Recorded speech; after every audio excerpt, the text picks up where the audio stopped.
Let's dive deep into the ESP32 specifications.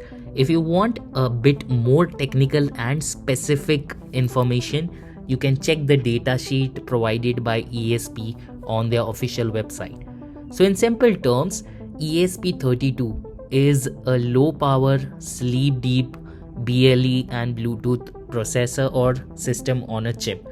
It supports BLE, that is Bluetooth Low Energy, and classic Bluetooth.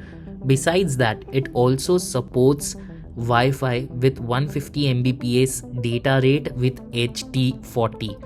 If we talk about the memory, it has ROM of 448 KB, which is for boot and core processes. It also has SRAM or 52 KB, which is for data and instructions.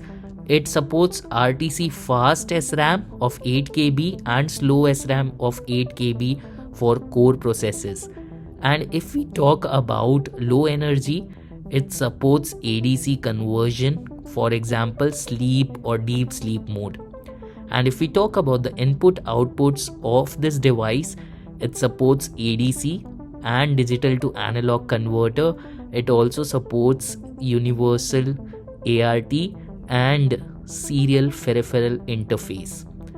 So what is the major difference between ESP32 and ESP8266, which is the successor? Well, the ESP32 is faster than ESP82. It comes with more general input output pins for more functionality. It supports 18 channels of analog enabled pins and 10-bit ADC, which is on ESP8266.